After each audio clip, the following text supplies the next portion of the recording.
Hello छात्रों, आप सभी का स्वागत है आपके अपने यूट्यूब चैनल स्टार एजुकेशन पर। मैं लक्ष्मण सिंह लोधी आप सभी का स्वागत करता हूं। आपके लिए फिर से एक और फिजिक्स की वीडियो लेकर आया हूं। इससे पिछली वीडियो में हमने विभव प्रवणता के बारे में अध्ययन किया था।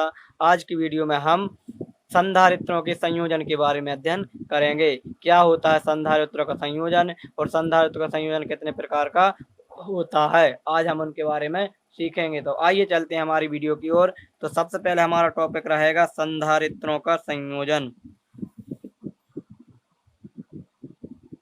संधारित्रों का संयोजन। तो संधारित्रों का संयोजन जैसा कि नाम से स्पष्ट है, संयोजन। तो संयोजन का मतलब होता है जिसमें दो या दो से अधिक वस्तुएं आपस में जुड़ी हुई होती हैं। लेकिन अब हम किनका पढ़ रहे हैं? संधारित्रों का। तो ऐसा संयोजन जिसमें दो या दो से अधिक संधारित्र आपस में क्या होंगे? जुड़े रहेंगे।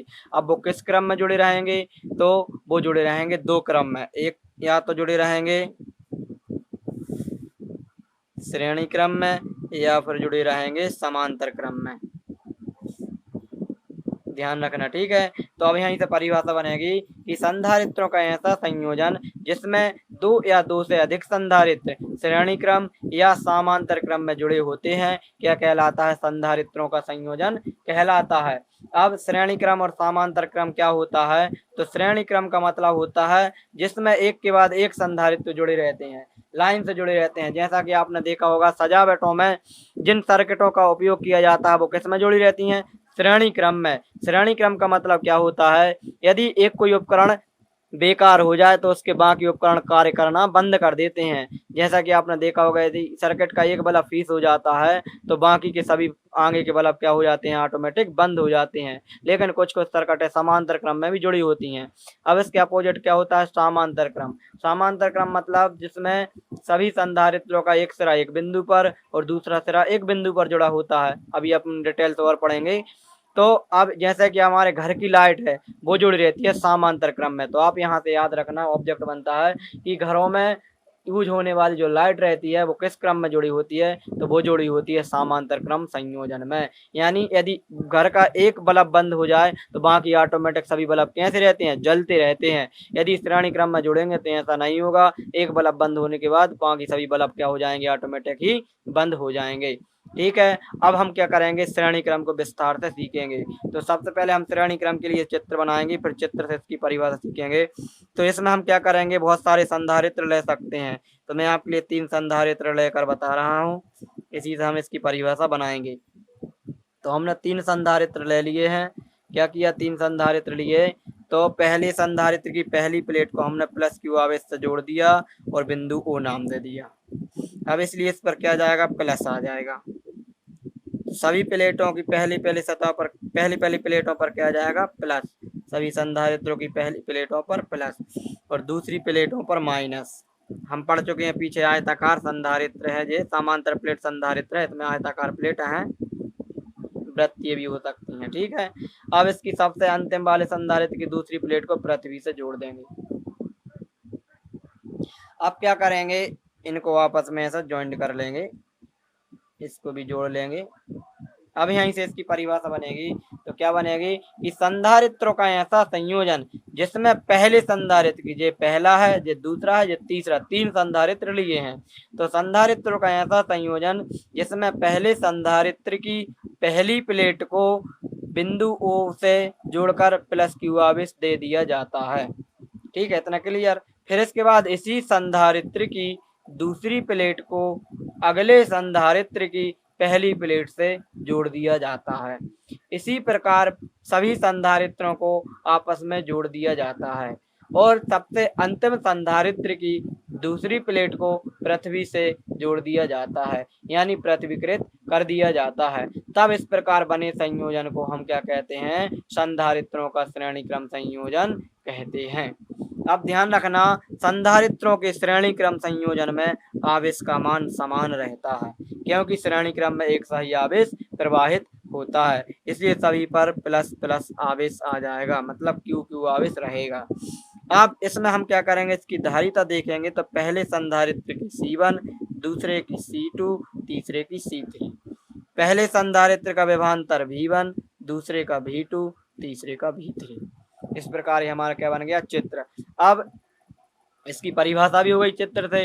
अब इसकी हम क्या करेंगे, माना लिखेंगे। तो लिखेंगे कि माना कि पहले संधारित्र, माना कि पहले, या फिर ऐसा लिख सकते हैं, माना कि 3 संधारित्र हैं जो श्रेणी क्रम में जुड़े हैं और इनकी धारिताएं क्रमशः C1 C2 C3 हैं और विभवांतर क्रमशः V1 V2 V3 हैं और इन पर एक समान आवेश Q है।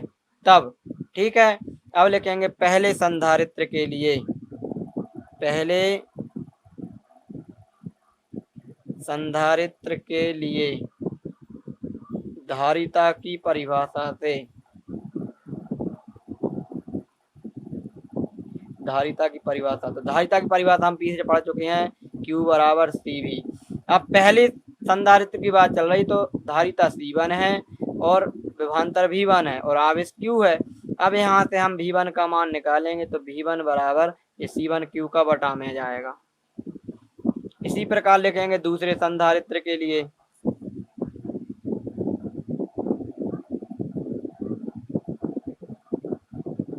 दूसरे संधारित्र के लिए धारिता की परिभाषा से,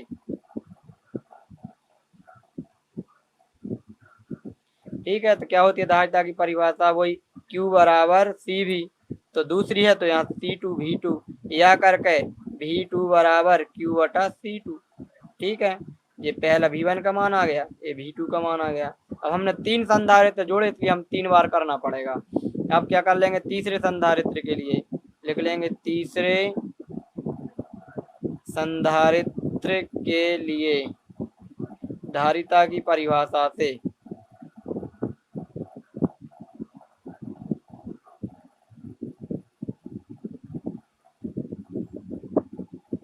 ठीक है। तो क्या हो जाएगा, Q बराबर CV, तो C3 V3 या करके V3 बराबर Q बटा C3, ठीक है। अब ये हमने अलग अलग लिखा लिया। अब पूरे संधारित्र की जॉइंट की बात करें, पूरे जॉइंट बिल्कुल संधारित्र की, तो लिख लेंगे यदि, पूरा एक साथ देखें, तो यदि संधारित्र की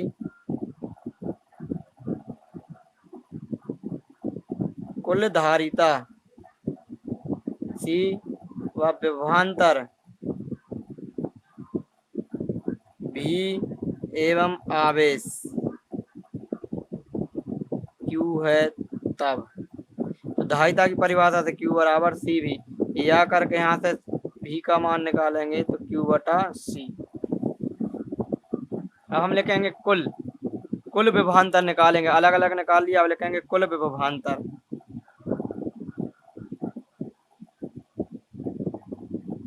कुल विभवांतर में क्या हो जाएगा, V बराबर V1 plus V2 plus V3, ठीक है, समीकरण 1।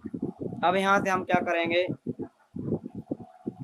समीकरण 1 में मान रख देंगे, तो समीकरण 1 में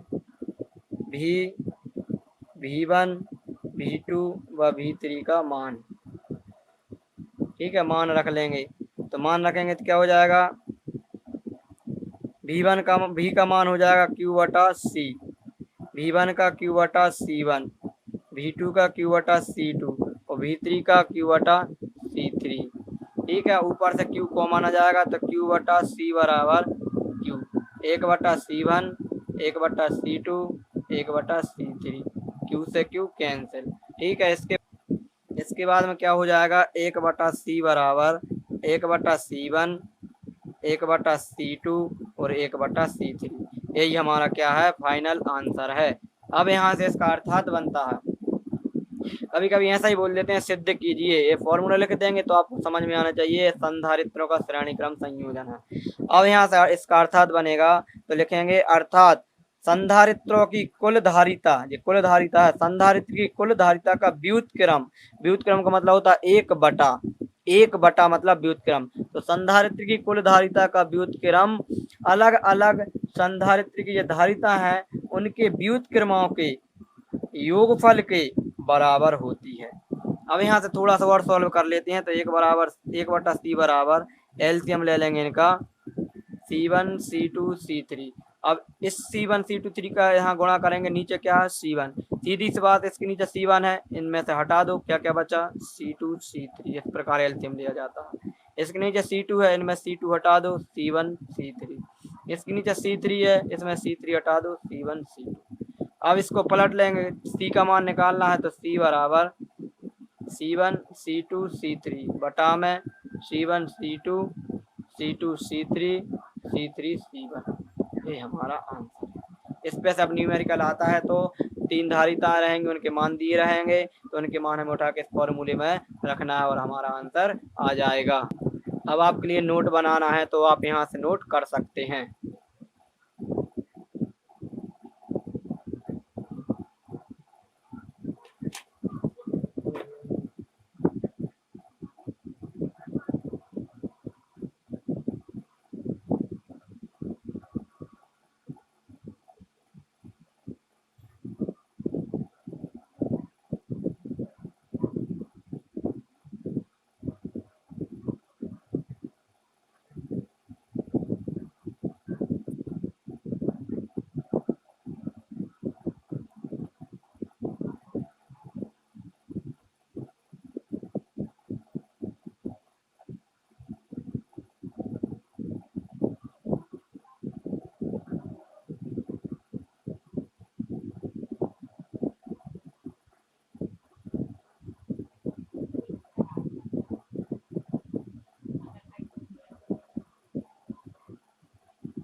तो आज की वीडियो में इतना ही। इसके बाद नेक्स्ट वीडियो में हम इसका नेक्स्ट टॉपिक पढ़ेंगे, समांतर क्रम संयोजन, और इस पर आधारित न्यूमेरिकलों को भी सॉल्व करेंगे। जय हिंद, जय भारत।